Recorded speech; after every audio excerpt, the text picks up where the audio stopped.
Assalamualaikum warahmatullahi wabarakatuh. Perkenalkan, nama saya Desmara, saya dari Universitas Negeri Medan, Prodi Pendidikan Antropologi, Fakultas Ilmu Sosial. Nah, jadi di sini saya akan bercerita tentang teori pola kebudayaan dari Ruth Fulton Benedict. Yang pertama-tama saya akan menjelaskan dulu bagaimana biografi dari Ruth Fulton Benedict ini.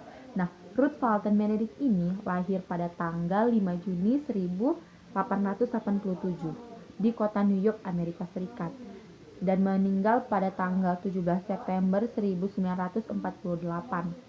Nah, Ruth Fulton Benedict ini menempuh pendidikan di Vassar University dan lulus pada tahun 1909. Pada umur Ruth Fulton Benedict ke-31 tahun, ia memasuki New School for Social Research, dan setelah beberapa tahun kemudian, ia mengikuti program pascasarjana di bawah supervisi Franz Boas di Columbia University pada tahun 1921 sampai 1942. Pada tahun 1920-an, ia mengunjungi Ruth Fulton Benedict ini mengunjungi Amerika Barat Daya untuk melakukan penelitian.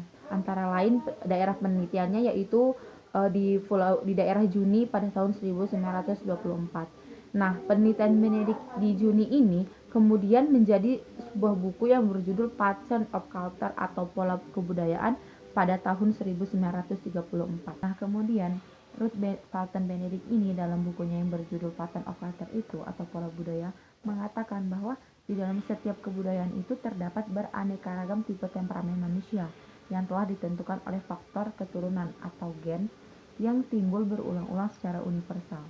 Namun, setiap kebudayaan hanya memperbolehkan sejumlah terbatas dari tipe temperamen tersebut berkembang, dan tipe temperamen tersebut hanya berkembang dengan tipe dominan masyarakat itu sendiri. Nah, ada dua kepribadian dalam pernyataan Ruth Benedict ini. Ada kepribadian normal dan kepribadian abnormal.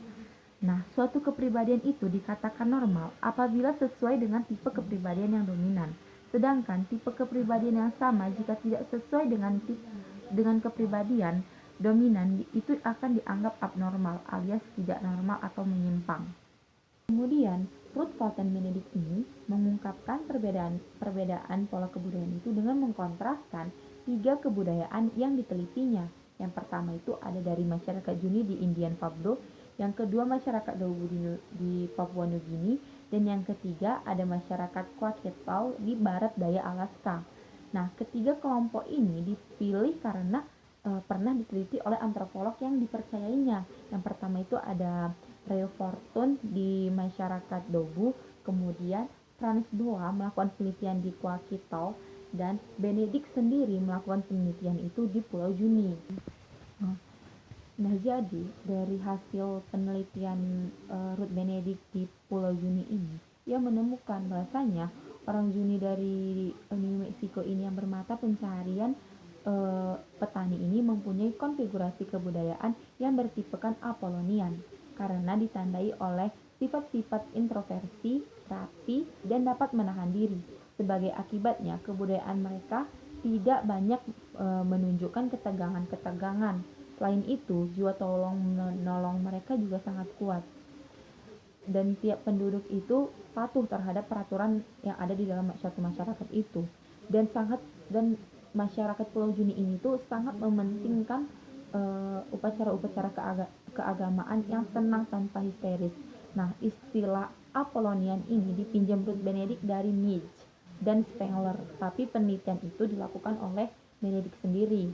Nah, dan yang kemudian ada dari masyarakat Krakatau yang bermata pencarian nelayan. Itu mempunyai konfigurasi kebudayaan yang bersifat Dionisian, yang ditandai dengan sifat-sifat ekstrovert, pemboros, suka bertindak ekstrim, gemar memamerkan kekayaan, senang menggunakan narkoba, dan istilah ini dipinjam Ruth Benedict dari Spengler.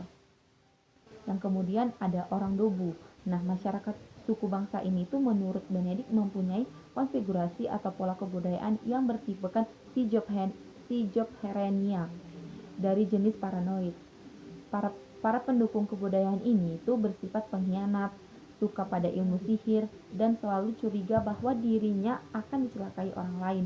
dan mereka selalu hidup dalam ketakutan akan kena sihir atau guna-guna. Nah, jadi kesimpulan dari teori Rutherford dan Benedict ini, teori pola kebudayaan, saya dapat mengambil kesimpulan bahwasanya kebudayaan adalah konfigurasi yang berdasarkan nilai dasar dari eksistensi suatu kelompok. Nah, yang membedakannya dengan kelompok lain, kebudayaan itu mempunyai ciri khusus karena nilai-nilai kunci yang dipelajari oleh individu sebagai anggota-anggota kelompoknya. Hubungan antara individu dan kebudayaan adalah berdasarkan nilai-nilai yang dipelajari. Benedict ini merepresentasikan kebudayaan dengan mereduksionis mengkait-kaitkan kebudayaan. Ia mencoba untuk menggunakan pola kebudayaan yang disimplikasikannya seperti pola kebudayaan Apollonian dan Dionysian.